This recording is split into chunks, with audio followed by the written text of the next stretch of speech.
Hi, welcome to SAG Foundation's Book Pals Storyline Online. My name is Eric Close, and today I'm going to be reading When Pigasso Met Mootisse, written and illustrated by Nina Laden. There once was a young pig named Pigasso. While the other piglets rolled in the mud and played games, Pigasso painted. He painted anything and everything, and in a most unusual way. At the same time, there once was a young bull named Mootisse. Mootisse was not like the other bulls. He wasn't interested in bullfighting. Mootisse was happy only when he painted pictures. And he painted big, bold, bright pictures. In time, word of Pigasso's talent spread throughout the pig provinces. Soon, art-loving pigs from all over lined up to buy his creations. At the same time, Mootisse was getting famous in the cattle community. There weren't many households that didn't own a moosterpiece. Pigasso and Mootisse were becoming art superstars. But this came with a price. Everybody wanted to see them. Art buyers, art sellers, art students, art historians, art groupies. It was an art attack. One day, Pigasso got fed up and said, "I am tired of this noisy pig pen." At the same time, Mootisse declared, "I'm sick of this crowded cow town." Needing a change, they both decided to look for a peaceful place where they could paint without distractions. So each of the two artists looked far and wide for the perfect spot. Pigasso found a lovely farm looking towards the east. Mootisse found a handsome farm facing the west. After Pigasso moved in, he went to introduce himself to his new neighbor across the road. At the same time, Mootisse went to introduce himself to his new neighbor across the road. Bonjour. Bonjour. That is how Pigasso met Mootisse. And coincidentally, that is how Mootisse met Pigasso. At first, Pigasso and Mootisse were friendly and welcomed each other as neighbors. But soon, things began to change.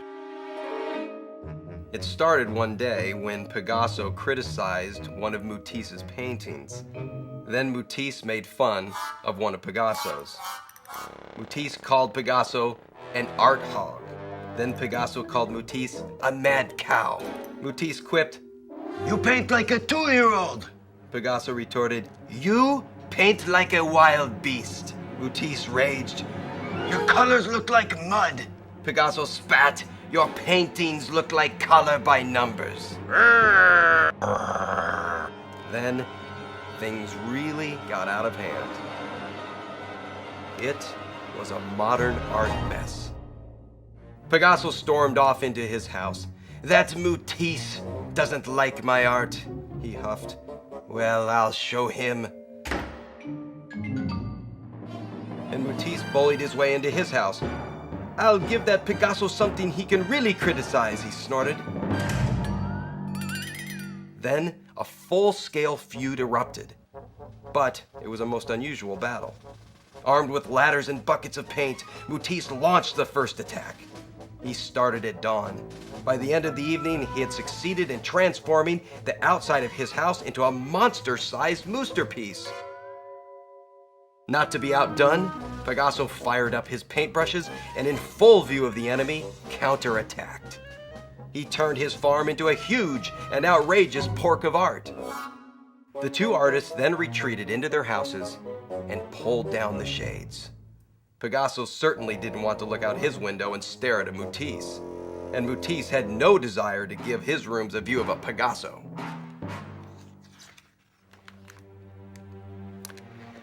This presented a problem, and there seemed to be only one solution. Without a word to each other, Pigasso and Mootisse each began to build a huge wooden fence down the middle of their road.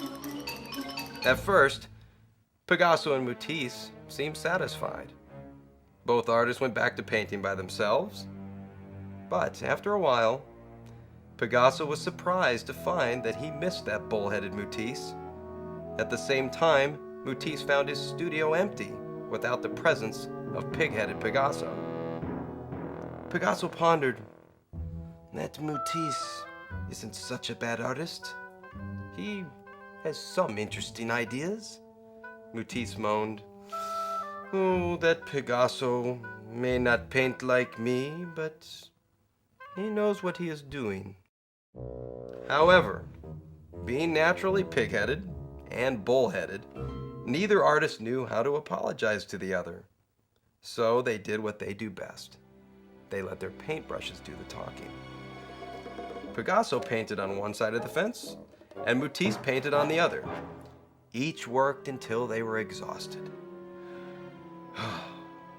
It was strangely quiet when they were done.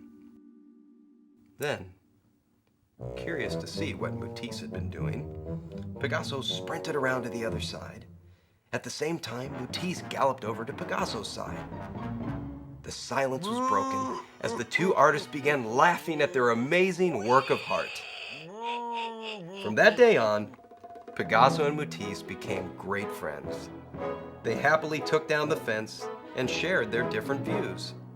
A few months later, a big museum bought the fence. Pigasso called his side When Pigasso Met Mootisse.